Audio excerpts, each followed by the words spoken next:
Hi, this is a recording of our weekly centering group. If you're interested in joining, please email me at donna@donnayferris.com.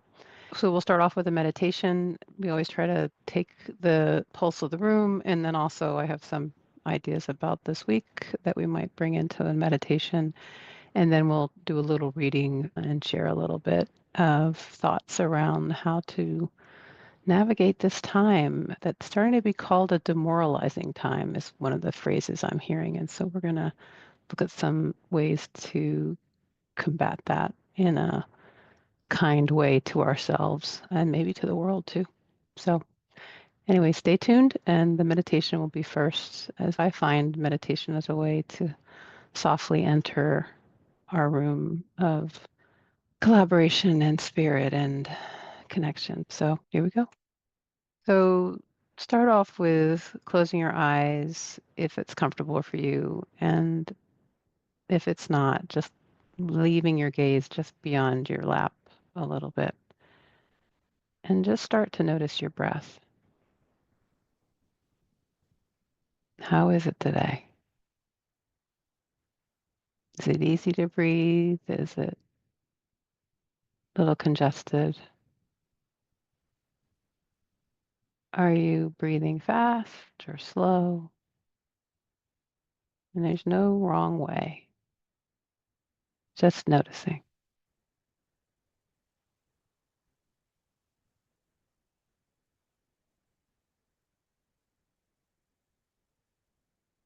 And then just take a moment to inhale through the nose and exhale out of the mouth. And then just do that a couple more times on your own.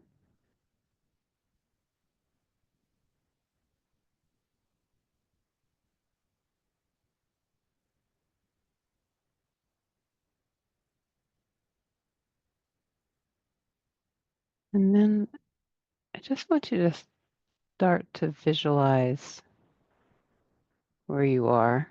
Imagine you're in your room, your eyes are closed, but you're in your room. Just inhabit it. You don't have to remember any details. This isn't a concentration game, but it's just noticing that you're in a room.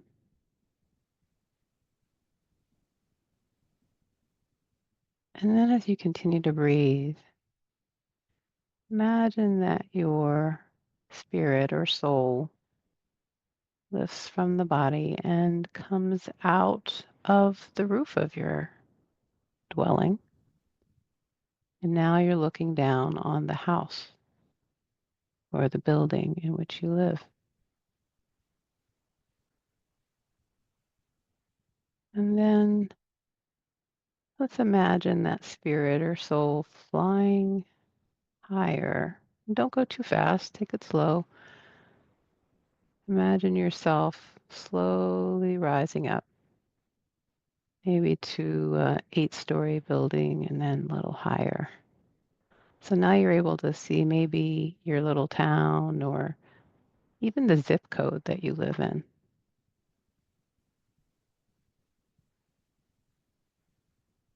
And then maybe take that a little bit higher up. So we're going to look at the whole county to maybe imagine some of the places that you've gone to see things far, far away, maybe the top of the Eiffel Tower or someplace on a plane, maybe even you can see far, far away from where you are. So everything starts to get smaller. Your house is smaller, the zip code is smaller, the county is smaller. And we're going to keep going up, up, up, up until we get to the state and then higher to the country. And then let's imagine we're on the moon and we see the entire world. And then just maybe a little bit beyond that, where we start to see the whole solar system. And just imagine, too, that now you're going to expand time and just be able to see where this time is in the whole continuum of time.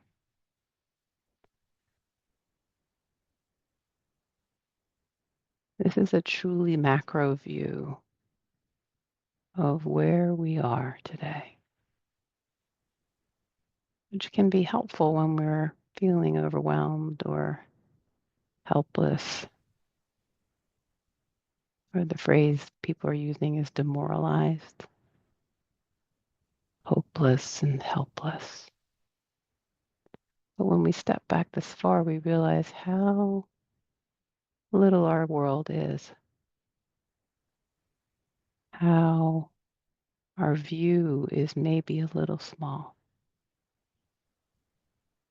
and that in the whole scheme of space and time, this is just a brief moment.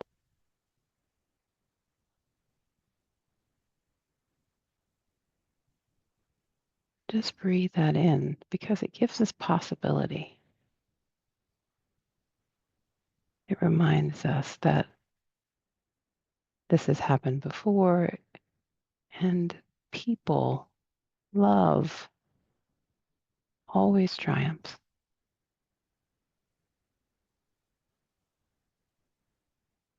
Allow just an inkling of that idea, maybe more, to just enter your heart and your soul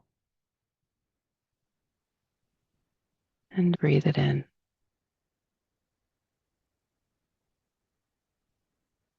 And we'll talk more in a minute about what can be done with these feelings, but hopefully this perspective is helpful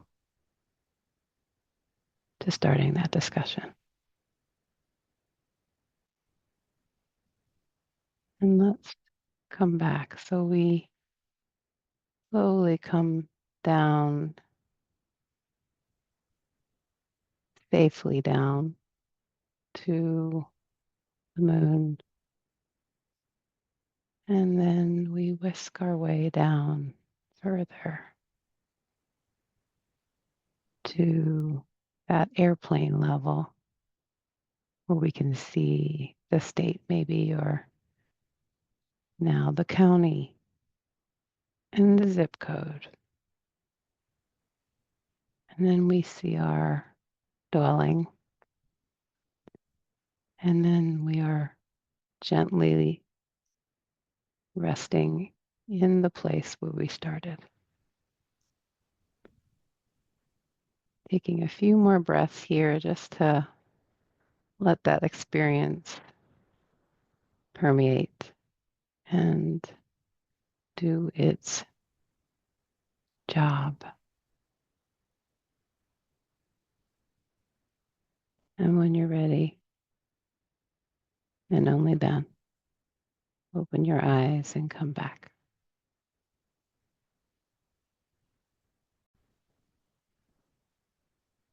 It's so funny. I was just talking to everybody. We were saying how much fun it is to get together on Sundays, because Sundays are usually kind of a tough day for us because it's the end of the weekend. Also, it's a day where at least for me, I find myself getting into my head a bit because I have a lot of time on my hands, more than I do normally. So it's just good to come together and be together. So anyway, one of the things we talked about was this idea of demoralization. And CNBC actually came out with an article this week talking about that's the new phrase, and that it's phrases like when we say to ourselves, I'm overwhelmed, or nothing I do will matter, or I feel helpless or hopeless. And they give some ideas about how to address this. And one of them is take care of yourself. So it's hard for us to be magnanimous to others or tolerant or able to withstand what's going on if we don't take care of ourselves. So really important to try to take some time, make sure that you're eating and sleeping, and in that moment are applying some self-care. The second thing is to connect with others that are feeling the same way or that love you. And then finally, once you've done the self-care and connected, maybe look for ways to make a difference. in the things that are bothering you. And they give a list of maybe there's an issue that you really care about, like poverty or mental health or LGBTQ rights or democracy, racism, work exploitation, education, healthcare. And maybe there's a way that you can give back in a very small, small way to others. So we can Google charities or give to a food bank or run a weekly centering group, whatever it is, find some way to give back. And as Sharon Salzberg says in her book, Finding Your Way, do the good in front of you, no matter how small. And to tie it all together, in the meditation, we take a wide view of what's happening. We take a space view. We're small. It's a small world that we're looking at, but the bigger picture, it's not the end of the world. In space, in time, it's a small time, and it's not forever. And then in terms of whether you can do something or not, you can. You can make small changes, and it's important to have the right attitude. And this is from Melody Beattie's The Language of Letting Go, and she just left us just a little bit ago. So I love her. I read from this book every day. I read from her other meditation books, highly recommend them. But this is actually from today's reading, March 16th. It's easy to look around and notice what's wrong. It takes practice to see what's right. Many of us have lived around negativity for years. We've become skilled at labeling what's wrong with other people, our life, our work, our day, our relationships, ourselves, our conduct, our recovery. We want to be realistic, and our goal is to identify and accept reality. However, this is often not our intent when we practice negativity. The purpose of negativity is usually annihilation. Negative thinking empowers the problem. It takes us out of harmony. Negative energy sabotages and destroys. It has a powerful life of its own. So does positive energy. Each day we can ask what's right, what's good about other people, our life, our work, our day, our relationships, ourselves, our conduct, our recovery. Positive energy heals, conducts love, and transforms. Choose positive energy. It doesn't mean that we don't see what's happening. It's just that we remember that it's not the full picture. I hope that's helpful. That's all for this week. We'll be back next week with another centering group recording. And in the meantime, feel free to reach out to me at donna@donnayferris.com. You can find me on Facebook and on Instagram and on Blue Sky as Donna Y. Ferris. Thanks so much. And I wish you a week full of peace, love, and joy. Bye now.